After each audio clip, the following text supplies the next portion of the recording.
Ya Tuhanku, ya Allahku, Engkaulah yang mempunyai langit dan bumi serta seisinya. Kami pun manusia ini Tuhan, hanya buatan tangan Tuhan. Kami ini adalah manusia yang tidak ada apa-apanya Tuhan. Dan ketika kami ada di tempat ini Tuhan, kami mau dipakai sebagai alat-Mu untuk menyembah Engkau, untuk memuji Engkau, untuk memuliakan nama Engkau. Dan ketika kami ada di tempat ini Tuhan, kami ingin belajar tentang kebenaran-Mu. Dan ketika kebenaran-Mu ini dipaparkan di tempat ini, kami yakin dan percaya kami semua pasti Tuhan akan dipenuhi oleh kuasa Roh-Mu yang kudus. Dan kalau hari ini kami mengerti tentang kebenaran-Mu, maka ketika kami pulang dari tempat ini, kami bukan menjadi manusia yang lama, tapi kami menjadi manusia yang baru, manusia yang telah diperbaharui, manusia yang telah bertobat, manusia yang telah mengenal Tuhan, manusia yang telah mengenal segala kesalahan-kesalahan kami. Oleh karena itu Bapa yang baik, biarlah Tuhan hari ini Tuhan, kami mau mendengarkan firman-Mu dengan sungguh-sungguh, dan kami mau belajar Tuhan tentang satu hal yang sangat luar biasa pada hari ini.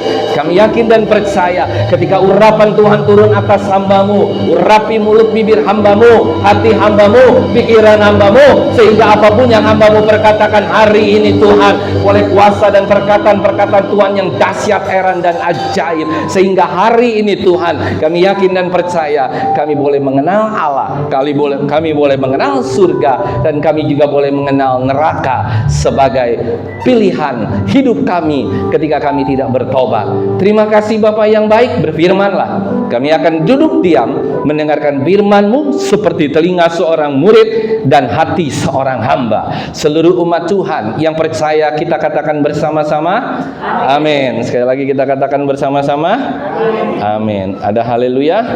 Ada amin? Haleluya.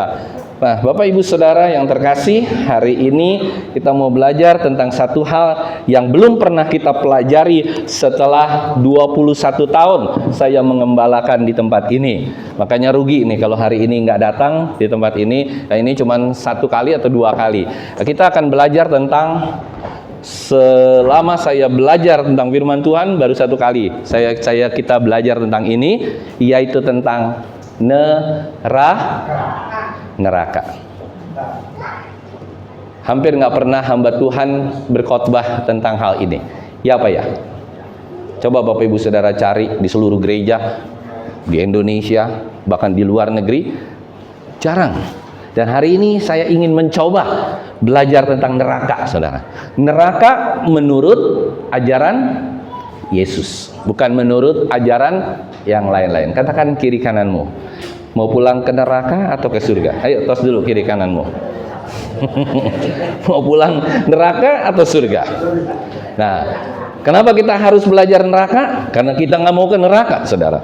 Ya, kita semua mau ke neraka atau mau ke surga? Surga. Oke, sekarang kita mau belajar. Saya berdoa kiranya YouTube yang ditampilkan hari ini boleh viral. Ada amin, Saudara? Ada haleluya? Seperti YouTube saya yang seperti apa? Ada 1, 2 YouTube, 3 YouTube lah ya, yang cukup lumayan sampai 32.000, 31.000, ada yang 1.200. Puji Tuhan. Hari ini saya rindu YouTube hari ini bisa sampai 1 juta viewer. Ada amin, Saudara? Nah, ini baru pernah saya juga belajar tentang kebenaran neraka ini. Oke, Matius pasal 23 ayat 33. Harusnya kita sambung ya dengan Ishak, tapi biarlah kita selingin hari ini dengan neraka. Neraka menurut ajaran siapa? Yesus. Oke, yuk kita buka Matius 23 ayat 33.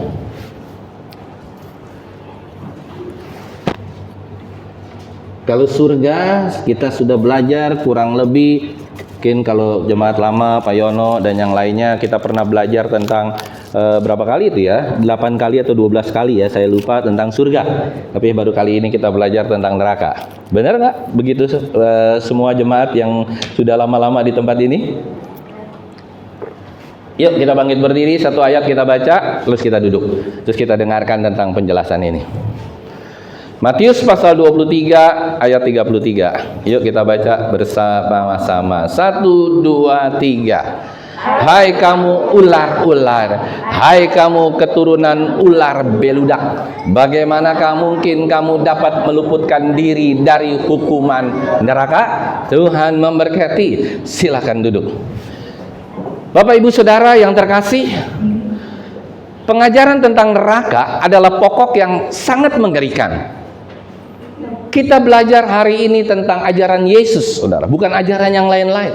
Memang ajaran ini adalah ajaran yang sangat-sangat berat, dan pokok ini adalah sangat menakutkan, tetapi harus kita tahu. Dan setelah kita belajar tentang neraka yang menurut ajaran Kristus ini, baru kita terbuka pikiran kita yang sementara pandangan kita tentang neraka adalah pandangan yang konotasinya salah. Banyak orang Kristen, banyak para pengkhotbah, banyak ahli teologi yang salah menafsirkan tentang neraka seperti ini, saudara. Kenapa? Saya bukan sok tahu dan saya bukan sok hebat, sok pintar, tapi saya juga belajar tentang neraka ini, saudara. Dan saudara yang terkasih, ini tidak mudah untuk kita terapkan, tapi biarlah hari ini kita belajar untuk kita tidak mau menyentuh neraka, saudara. Saudara yang terkasih, yang jadi pertanyaan menarik adalah mengapa sebenarnya Allah yang Maha Kasih itu mengadakan neraka? Saudara, Allah itu Maha Kasih nggak? Halo, Allah Maha Kasih nggak? Kalau Dia Maha Kasih, mengapa Dia mengadakan neraka?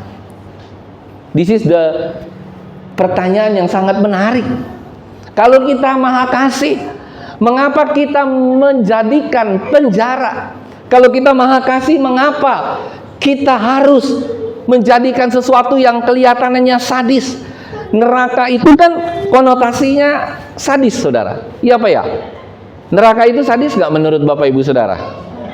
Apa yang kita pikirkan tentang neraka hari ini? Coba ada yang tahu nggak apa yang kita pikirkan tentang neraka? Yang kita pikirkan tentang neraka adalah kita senang membayangkan orang itu dipanggang di api. Di mana dipanggang, di mana? Di api neraka. Selalu pikiran kita tentang api dan yang memanggang orang tersebut.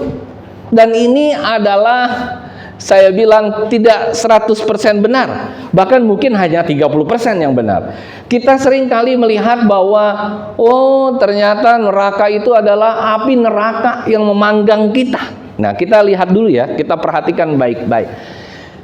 Bahkan kadang-kadang kita banyak hamba Tuhan yang tidak pernah memaparkan materi ini. Kenapa, saudara? Karena ini orang-orang jemaat-jemaat hanya rindu untuk menangkap firman Tuhan yang seperti ini, apa yang firman Tuhan yang memberkati saja. Tetapi untuk hal-hal yang seperti ini, itu sangat tidak diminati oleh hamba Tuhan, tidak diminati juga oleh jemaat. Kita rindu apapun yang kita lakukan kita bilang amin, ada haleluya, diberkati Tuhan. Tapi ketika kita belajar tentang hal ini, bagaimana kita bisa tahu bahwa ternyata Allah yang adil juga Allah yang menyediakan neraka? Saudara yang terkasih, kita lihat ya, kalau kita lihat paradigma hukum yang terjadi hari-hari ini, kecuali di Cina, di banyak negara, saudara, hukum mati sedikit demi sedikit mulai tidak diadakan. Kenapa sedikit demi sedikit hukum mati tidak diadakan, saudara? Karena kelihatannya itu tidak manusiawi. Oke, dari hukuman mati akhirnya jadi hukuman seumur hidup. Dari hukuman seumur hidup akhirnya dia bisa kena remisi atau amnesti. Saudara yang terkasih, kita melihat kadang-kadang kita mendowngrade hukuman tersebut. Tetapi yang saya mau katakan, Allah tidak pernah mendowngrade hukuman kita semua ketika kita memang sudah masuk ke dalam dosa. Yang percaya katakan amin. Allah tidak pernah mendowngrade hukumannya. Dan hari ini sungguh kita beruntung ada di tempat ini. Kalau kita belajar tentang neraka menurut ajaran Tuhan kita Yesus Kristus. Saudara yang terkasih, apakah kita lihat Allahkah yang menciptakan neraka? Kita bisa jawab iya. Lah kalau Allah menciptakan neraka, untuk apa Dia menciptakan manusia? Untuk apa dia menciptakan manusia, dan kalau ujung-ujungnya manusia sebagian besar manusia masuk ke dalam neraka? Yang jadi pertanyaan menarik, apakah ada keadilan di dalam dunia ini? Kita sering kali bilang bahwa Allah itu adalah Allah yang adil. Allah yang adil itu tidak lepas dari Allah yang maha kasih, tapi dia juga punya Allah yang menjadi Allah untuk menghukum kita. Ya apa ya saudara? Dia Allah yang adil, itu Allah yang punya kasih, tetapi dia juga Allah yang harus menghukum kita ketika kita bersalah, saudara. Sehingga kita jadi mengerti bahwa Allah tanpa keadilan ibarat daging tanpa tulang. Allah tanpa keadilan itu ibarat orang manusia tanpa nafas, saudara. Nah, saya mau katakan hari ini, kita memilih keadilan di dunia ini ada atau tidak, Bapak Ibu Saudara? Coba kita kasih pilihan option hari ini. Saudara lebih demen ada keadilan di dalam dunia ini atau tidak ada keadilan? Setiap orang yang bersalah nggak usah dihukum. Setiap orang yang maling, setiap orang penjina, pemerkosa, melakukan hal-hal apa tidak perlu dihukum. Ya apa ya saudara? Saudara setuju dengan itu atau saudara setuju dengan adanya keadilan, adanya kehukuman, adanya hukuman, walaupun tetap ada juga pembelaan? Saudara lebih pilih mana? Apakah keadilan itu ada di dalam dunia ini atau tidak ada keadilan? Atau orang salah tidak perlu dihukum, hanya perlu ditegur saja? Saudara pilih yang mana? Kalau orang salah itu perlu dihukum atau hanya ditegur saja? Orang salahnya bukan salah biasa ya. Kalau salah biasa ya ditegur, tapi ini salahnya benar-benar salah, saudara. Saudara, paling kita juga bilang, oh orang yang bersalah sangat fatal itu harus dihukum. Nah, sekarang kita masuk. Apa sih yang Yesus ajarkan mengenai neraka? Oleh karena itu, kalau hari ini kita ada di tempat ini sungguh bersyukur, saudara. Karena kita mau belajar tentang neraka yang belum pernah saya sampaikan selama saya 21 tahun melayani di tempat ini. Belum pernah saya sampaikan. Tapi baru hari ini kita coba belajar apa sih yang Yesus ajarkan tentang neraka. Bapak Ibu Saudara, apakah neraka itu merupakan hukuman kekal, di mana ada api yang kekal, yang membakar, yang tidak terpadamkan, memanggang selama-lamanya? Nah, saudara, kita melihat banyak sekali para pendeta, banyak sekali hamba Tuhan, teolog, saudara, yang sering kali salah kaprah tentang hal ini. Coba kita pikir baik-baik. Kita masukkan ini dengan nalar logika yang gampang dicerna. Begini, Bapak Ibu Saudara hidup di dunia kira-kira berapa tahun? Opung mau hidup berapa tahun? 100 tahun? Ya begitu. Pak Thompson mau hidup berapa? 120 Pak ya, cukup ya. Nah, 120. Coba ya kita pikirkan baik-baik. Selama 100 tahun kita hidup berdosa. Oke, berapa banyak dosa kita? Mungkin 100 tahun kita berdosa seumur hidup. Ya apa ya? Tapi yang jadi pertanyaan menarik, ada banyak orang yang menafsirkan ayat ini salah, saudara. Kita hidup hanya berdosa 100 tahun, dihukumnya di neraka 100 tahun atau selama-lamanya? Ini yang jadi salah. Ini yang salah kaprah kita semua. This is the wrong. Menurut Alkitab salah. Saya tidak mengatakan 100 tahun kita berdosa dihukumnya 100 tahun. No. Nanti kita akan lihat. Ini satu hal yang menarik yang harus kita ketahuin sebagai orang-orang percaya. Sering kali konotasi hamba Tuhan, sering kali konotasi kita hidup 100 tahun, selama kita berdosa nanti kita dihukum selama-lamanya. Apakah itu adil? Adil nggak Bapak Ibu Saudara? Tidak adil. Dari sisi manapun kita lihat, dari sisi Alkitab kah, dari sisi hukum kah, dari sisi sosial kah, dari sisi apapun, hal itu pasti tidak adil, saudara. Orang itu bersalah 100 tahun, kok dihukum forever, di dalam neraka selama-lamanya. Itu nggak adil. Dan itu tidak alkitabiah. Ya. Oke, kita akan belajar. Berapa lama saudara mau dihukum di neraka ketika saudara salah 100 tahun? 1 juta tahun? 2 miliar tahun? Atau 500 miliar tahun? Kekal itu Sesuatu yang tidak bisa dihitung, mungkin bukan hanya miliaran, tetapi sesuatu yang tidak bisa dihitung. Saudara mau nggak kalau saudara salah 100 kali, saudara dihukum sampai selama-lamanya? Coba, ada yang mau angkat tangan, mau nggak saudara dihukum seperti itu? Halo? Ini baru terbuka ya, pikiran kita baru sedikit kita buka. Sedikit saja. Nanti kita buka lagi, kita mengerti tentang neraka ini yang sesungguhnya. Apa sih ini neraka? Ya, saudara, kasih tanpa keadilan itu bukanlah kasih, saudara. Jadi saya mau katakan hal ini bahwa Allah itu harus adil. Dia kasih, dia mengasihi, dia mati di atas kayu salib untuk mengampuni dosa kita. Tetapi kasih ini bukan hanya sekedar kasih yang tanpa keadilan, kasih yang tanpa hukuman. Kasih itu harus juga ada hukumannya. Keadilan yang tanpa kasih itu berarti melegalkan homoseks, melegalkan perzinahan, percabulan, dan yang lainnya. Tanpa kasih, tanpa keadilan, tanpa hukuman, kita melegalkan segala sesuatu. Dan inilah pikiran-pikiran yang seharusnya kita mengerti. Nah, kita mulai belajar dan masuk ke core-nya, saudara.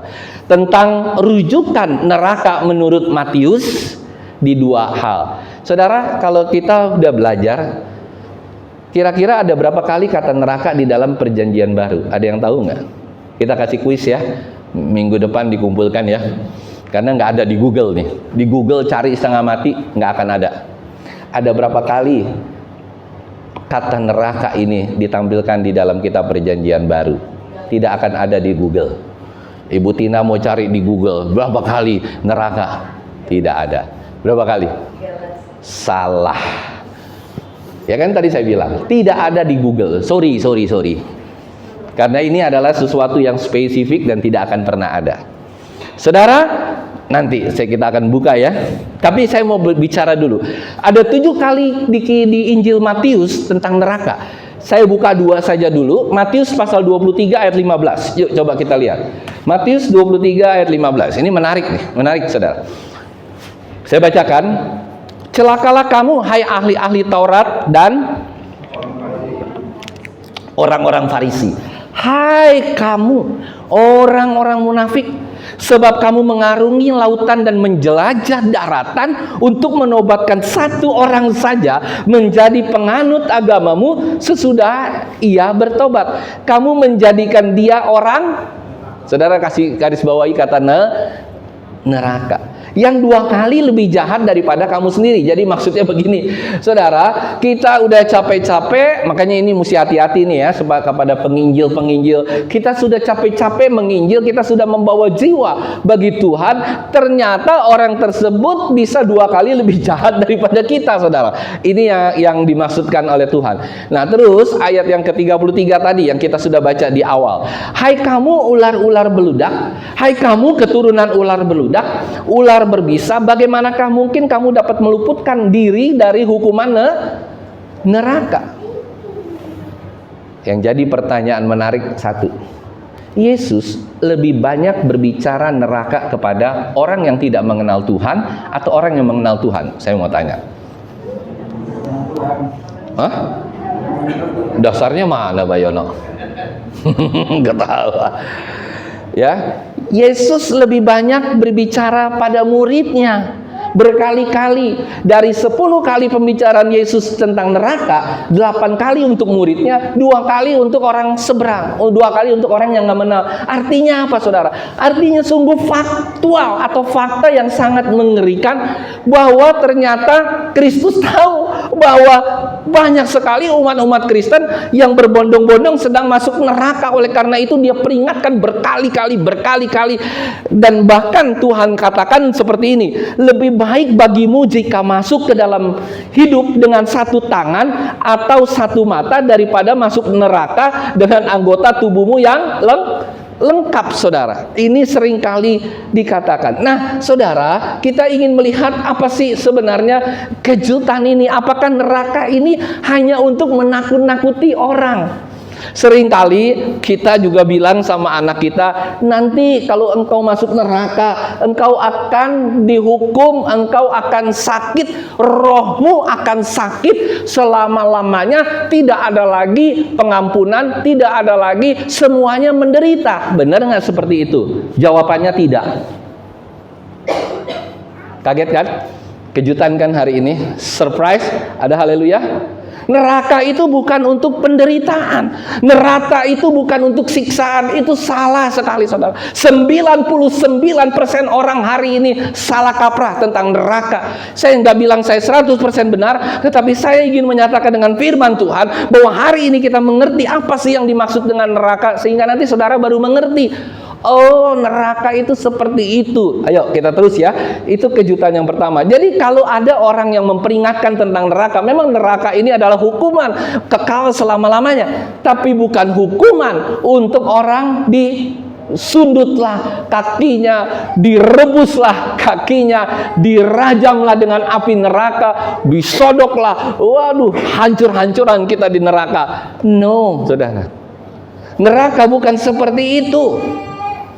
Yang dalam pikiran Bapak Ibu Saudara sementara ini, kalau saudara takut mati masuk neraka, kira-kira gimana, Oma? Itu kan yang sementara ini terjadi kan dalam pikiran kita. Ini jangan sampai ini kita masuk neraka nih. Kalau masuk neraka, roh kita akan disiksa. Saya mau katakan, kalau kita ini logika. Kalau kita mati secara jasmani, tubuh kita ditusuk-tusuk, kira-kira kita berasa nggak? Oke. Itu mati secara jasmani. Mati secara roh, secara jiwa juga sama, saudara. Nggak mungkin kalau kita mati jiwa kita, tubuh kita sudah mati, jiwa kita mati, kita masuk di dalam neraka, so what gitu loh. Apakah roh kita akan direndam berkali-kali dengan api, terus kita bilang, aduh sakit, aduh sakit, aduh sakit, aduh sakit, setiap hari, setiap detik, setiap menit? Itu kan yang dicanangkan? No, saudara. Oke, saat Yesus memberitahukan tentang neraka, sebenarnya dia ingin kita bertobat, tapi bukan dengan, dan bahkan Yesus bilang, ketika ada orang yang mau masuk di neraka atau sudah masuk di neraka, ada ratapan dan kertakan mana mungkin, saudara. Roh itu ada tangisan, roh itu ada giginya. Ada haleluya. Roh itu tidak ada gigi, saudara. Roh itu pasti tidak ada ratapan, tidak ada tangisan. Apa ini sebenarnya? Yuk kita akan bahas lagi lebih detail lagi. Neraka sering dihubungkan dengan api. Yang Alkitab maksudkan bukan api yang sebenarnya, bukan. Tetapi arti kata api ini adalah api secara rohani. Coba kita lihat Matius 5 ayat 22. Ada yang bisa bacakan ini dengan cepat? Yuk, biar kita cepat. Matius 5 ayat 22. Begini firman Tuhan katakan. Kalau saudara belum dapat, tetapi aku berkata kepadamu, setiap orang yang marah terhadap saudaranya harus dihukum. Siapa yang berkata kepada saudaranya kafir harus dihadapkan ke mahkamah agama, dan siapa yang berkata jahil harus diserahkan ke dalam neraka yang langsung konotasi kita api neraka. Saudara pikir neraka itu kayak api ya Deborah, api apa? Unggun. Cuman lebih banyak. Wah, semuanya ada lautan api, ya, yang kita bayangkan. Coba Matius 10 ayat 28. Ayo, ada yang bisa baca cepat? Kalau enggak, saya duluan lagi. Matius 10 ayat 28, demikian firman Tuhan. Dan janganlah kamu takut kepada mereka yang dapat membunuh tubuh, tetapi yang tidak berkuasa membunuh jiwa. Takutlah terutama kepada Dia yang berkuasa membinasakan baik jiwa maupun tubuh di dalam neraka. Amin. Tuhan tidak pernah bilang jiwa kita disiksa, tapi jiwa kita diapain, saudara? Dibinasakan, bukan disiksa di neraka, dibinasakan. Ini sesuatu hal yang sangat berbeda jauh antara disiksa dengan dibinasakan. Yesus tidak pernah bilang jiwamu akan disiksa. Saudara cari dari kitab perjanjian baru sampai perjanjian lama sampai perjanjian baru, tidak pernah ada. Yang ada adalah jiwa kita dibunuh, jiwa kita dibinasakan, destroy. Oke, itu ya, kita belajar dulu ini. Nah, destroy atau destruction ini terhubung dengan ide tentang neraka. Sebenarnya Bapak Ibu Saudara, apa itu sih sebenarnya neraka, Saudara? Kata bahasa aslinya neraka, ada yang tahu nggak? Bahasa aslinya neraka itu adalah Gehenna. Ada, kalau saudara Google ada Gehenna. Nah, Gehenna itu sebenarnya apa, saudara? Gehenna itu adalah diambil dari kata lembah Hinnom. Lembah Hinnom itu adalah lembah untuk pembuangan sampah bagi penduduk di kota Yerusalem. Perhatikan baik-baik. Gehenna arti katanya apa? Hinnom. Hinnom itu adalah tempat pembuangan sampah bagi penduduk kota Yerusalem. Jadi dengan kata lain, neraka itu apa, saudara? Halo? Neraka itu apa artinya? Tempat pembuangan sampah. Saya mau katakan begini, saudara. Kita mulai masuk nih ya, lebih dalam lagi.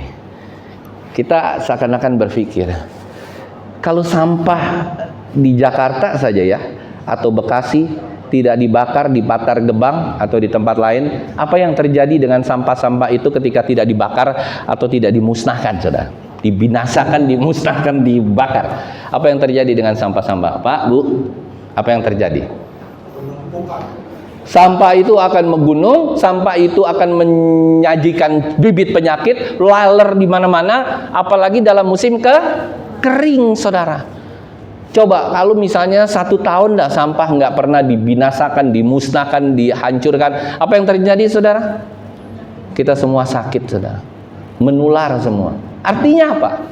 Ini bicara tentang Tuhan tidak pernah mau memang membinasakan jiwa manusia. Ini beda, saudara ya, bukan membinasakan tubuh, membinasakan jiwanya. Tuhan sebenarnya tidak pernah mau. Dia tawarkan Dia tawarkan tentang dia mati di atas kayu salib. Dia tawarkan seperti ini setiap minggu. Dia tawarkan lewat khotbah-khotbah di YouTube dan yang lainnya. Kita harus beroleh hidup yang kekal. Dia tidak mau kita binasa, saudara. Makanya selalu kata-katanya apa, saudara? Akulah jalan dan kebenaran dan hidup. Tidak ada seorang pun yang sampai kepada Bapa kalau tidak melalui aku. Itu satu. Dan kedua, kita dikatakan kita tidak binasa tetapi beroleh hidup yang binasa, bukan disiksa. Oke, mulai nyambung ya. Dan itu kata-kata bukan dari saya, kata-kata dari Alkitab. Saudara, sama juga seperti jiwa manusia. Jiwa manusia yang tidak mau menuruti Allah, yang berdosa, dia tidak akan perlu diapa-apakan lagi, tapi perlu dibinasakan. Supaya apa, saudara? Supaya tidak mengganggu kepada orang-orang lain, tidak mengganggu terhadap orang-orang yang sedang masuk yang ada di dalam dunia, yang masuk juga di dalam surga, tidak mengganggu itu semua. Karena itu jiwa itu harus dibinasakan. Allah sebenarnya tidak ingin kita itu binasa, saudara. Nah, kita akan berpikir seperti ini. Yuk kita belajar dulu ya, sebelum kita masuk lagi, ratapan dan kertakan gigi. Kita sering kali, apa yang saudara pikirkan tentang ratapan dan kertakan gigi? Ayo, ada yang mau ngobrol nggak hari ini? Mau kita diskusi nggak? Saudara, apa yang saudara pikirkan? Di neraka, saudara disiksa, terus gigi saudara gemertekan, begitu? Ayo dong. Begitu nggak, Pak? Ketika kita di neraka, apa tuh Ibu Manalu? Ketika kita di neraka, apa yang kita pikirkan? Tentang ratapan dan kertakan gigi. Apa Bu Seni yang pikirkan? Kalau Bu Seni masuk neraka, Bu Seni mau neraka mau ke surga? Tadi tidur berarti masuk neraka loh. Ya, kita berdoa aja ya. Semoga bisa ya. Apa sih yang dimaksud dengan ratapan dan kertakan gigi ketika kita ada di neraka? Ada yang pernah kepikir nggak? Ada, Bapak Ibu Saudara? Apa di neraka sehingga gigi gitu? No. Coba ya, Bapak Ibu Saudara buka Google dimanapun. Orang yang mau dihukum mati, siapapun itu yang mau dihukum mati nih, udah mau dihukum mati, apa yang orang itu rasakan dan apa yang terjadi.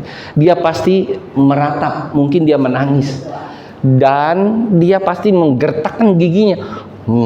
Dikit lagi mau tembak, gitu kan. Gertakkan gigi.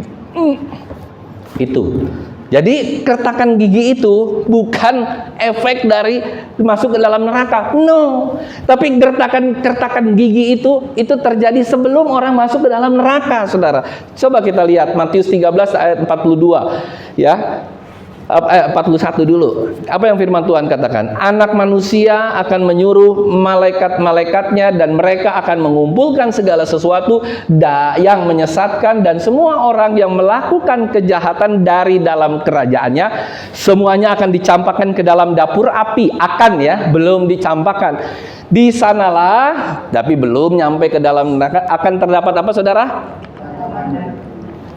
Ratapan dan kertakan gigi. Coba baca lagi Matius 13 ayat 50. Demikianlah juga ayat 49 dulu ya. Demikianlah juga pada akhir zaman malaikat-malaikat akan datang memisahkan orang jahat dari orang benar, lalu mencampakkan orang jahat ke dalam dapur api. Di sanalah akan terdapat ratapan dan apa, Saudara? Kertakan gigi. Jadi artinya pemusnahan ini, pembinasaan ini sama seperti sampah. Sampah itu kalau dibakar, ini bukan dibakar secara arti harafiah ya. Kalau sampah dibakar, itu dimusnahkan, itu berarti akan habis. Begitu juga dengan jiwa manusia. Nah, ini yang kita baru mengerti nih hari ini tentang neraka. Jiwa manusia itu harus dibinasakan, harus dimusnahkan. Siapa yang dapat membinasakan dan memusnahkan jiwa manusia, Saudara? Hanya satu, Sang Pencipta. Dia yang punya segala-galanya dalam kehidupan kita. Saudara yang terkasih, berarti dengan perkataan lain saya ingin akhiri ini, kita ingin mengerti tentang satu hal, bahwa ketika saudara mati secara tubuh, itu satu hal, mati secara tubuh. Yang kedua, saudara mati lagi kalau saudara nggak masuk dalam kerajaan surga. Saudara yang kedua mati lagi secara jiwa. Ini yang paling mengerikan. Kenapa saya katakan mengerikan? Begini, saudara. Hari ini saudara rohaninya sedang baik-baik atau mungkin ada banyak masalah. Kalau saudara sedang masalah luka batin saudara hari ini, mungkin saudara luka batin sama anak saudara, mungkin bapak ibu saudara sedang luka batin sama atasan saudara, mungkin sama istri, mungkin sama suami yang menyeleweng. Halo, mungkin kita sedang luka batin sama teman sepelayanan. Oke, ngerti ya? Saudara kalau lagi luka batin, apa yang saudara lakukan? Deborah kalau lagi diputusin pacarnya yang ganteng kayak bintang film, aktor, apa yang Deborah lakukan? Pergi ke pantai, berenang, atau bunuh diri? Satu hal pasti, kalau kita anak Tuhan, ketika kita sedang dalam masalah, apa yang kita lakukan? Ngapain? Hah? Cari lagi. Apa? Berdoa, baca firman. Benar nggak? Kita tuh kalau lagi susah, lagi lesu, lagi apa, kita, aduh Tuhan, aku mau kembali sama Tuhan ya. Kalau lagi kaya raya, kalau lagi happy, Tuhan tunggu dulu ya. Ya apa ya, saudara? Kita bisa kotak-kotakin Tuhan. Saya mau katakan, hati-hati ya. Kita kotak-kotakin Tuhan seperti kita taruh di dalam kayak bumbu dapur, saudara, di dalam kitchen set.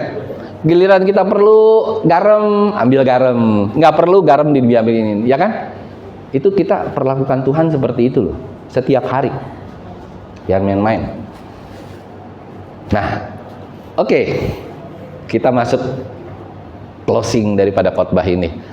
Saudara bisa bayangkan, waktu saudara jiwanya sudah dibinasakan, saudara masuk neraka, apa yang terjadi? Tuhan bilang akan ada kegelapan yang lebih daripada kegelapan. Ya apa ya? Saudara dikeluarkan dari kerajaan Allah, keluar dari kerajaan Allah, saudara gelap, segelap-gelapnya saudara. Oke, apa yang terjadi dengan segelap-gelapnya saudara ketika saudara dikeluarkan gelap? Kebayang nggak saudara? Kebayang nggak nih tentang neraka nih sekarang? Kebayang nggak? Waktu jiwa saudara sudah dimusnahkan, saudara akan menderita. Bukan karena dibakar oleh api neraka, saudara jiwanya akan menderita setiap hari, tidak berkesudahan sampai selama-lamanya. Ngerti ya? Saudara nggak bisa lagi kembali kemana sama Tuhan. Ada amin saudara? Sekarang saudara bisa kembali ke Tuhan. Saudara seperti saklar, on, off. Kalau perlu Tuhan, on, lampu nyala. Kalau nggak perlu Tuhan, gimana Immanuel? Lampu off dulu sementara. Itu selama saudara masih hidup, selama saudara masih ada pengampunan Tuhan, selama saudara bertobat sama Tuhan hari ini. Tapi ketika saudara tidak lagi bertobat sama Tuhan, Tuhan sudah bilang cukuplah. Aku tidak lagi mengenal engkau. Nah, itulah kunci yang sangat berbahaya di dalam kehidupan manusia. Ketika saudara mati secara tubuh, Tuhan sedang pertimbangkan, dan ketika saudara mati lagi secara jiwa, saudara dibinasakan jiwanya. Saudara masuk ke dalam kegelapan yang tidak ada ujungnya, sama seperti sebelum saudara dijadikan gelap dan saudara tidak mengenal Allah, dan saudara di neraka, saudara akan menyesal. Iya ya, waktu setiap minggu Pak Pendeta khotbah, aku dengar bacaan, aku baca Alkitab. Ayo siapa yang mau masuk dalam kerajaan surga? Saudara angkat tangan, tapi saudara nggak pernah meresponi setiap hari. Hanya angkat tangan saja. Tadi Ibu Seni bilang mau masuk surga atau neraka? Surga. Tapi kelakuan, apakah kelakuan Bu Seni masuk ke dalam kerajaan surga, atau kelakuannya ke neraka? Ketika saudara mati secara tubuh, saudara tidak akan merasakan apa-apa. Dan ketika saudara mati secara jiwa, saudara juga tidak lagi bisa merasakan apa-apa. Benar-benar saudara terputus dari Tuhan. Kalau hari ini kita terputus dari Tuhan ketika kita berdosa, masih ada on off. Jadi istilahnya kalau kabel listrik masih bisa teklek, oh masih on ke Tuhan lagi. Aduh Tuhan, aku nggak sanggup nih, masalah hidupku begini berat Tuhan. Aku nggak tahu Tuhan, batin aku nih. Ketika kita sedang gundah gulana, kita pasti berdoa. Ada amin saudara? Ketika kita selesai berdoa, ada damai, sejahtera, sukacita daripada Allah. Ada sesuatu yang mengalir dengan luar biasa. Ya apa ya Bapak Ibu Saudara? Ya.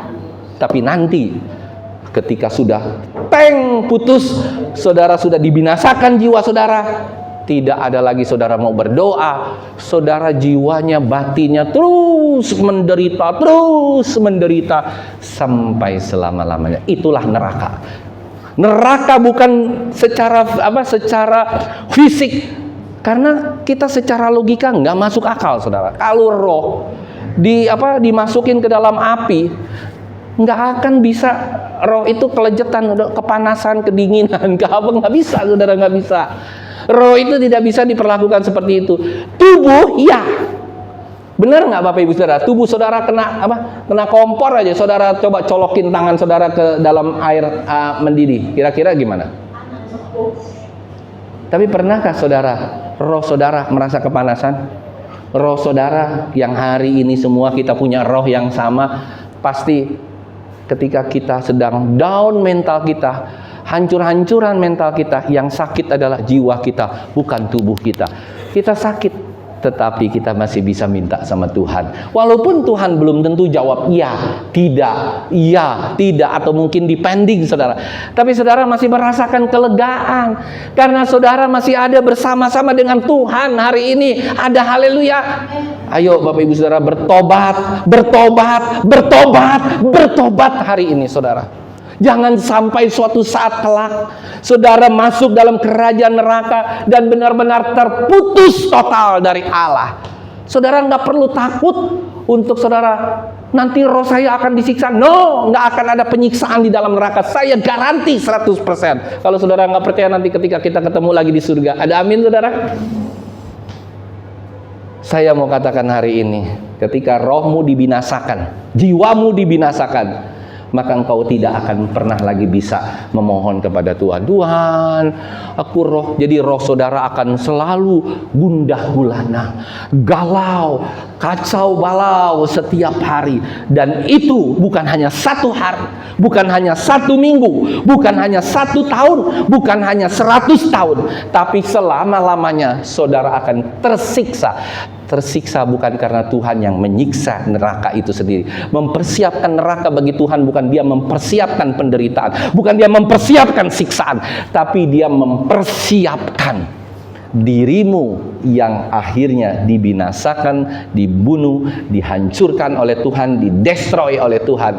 Karena apa, saudara? Karena Tuhan tidak mau lagi punya hubungan dengan kita, dan apapun yang engkau minta, it is too late. Ngerti Bapak Ibu Saudara?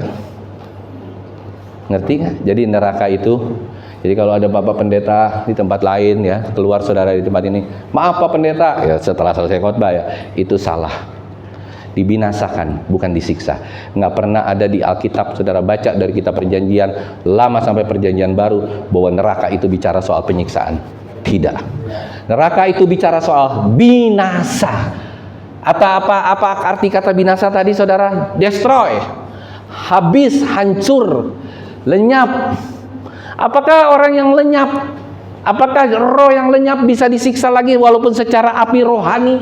Tidak. Tidak ada lagi penyiksaan secara api rohani. Yang ada adalah saudara akan diputus dari Allah sampai selama-lamanya, dan saudara tidak akan pernah bisa kembali. Itulah siksaan, penderitaan roh yang terus-menerus terjadi dalam hidup. Mulai hari ini Tuhan ingin kita tidak masuk dalam neraka.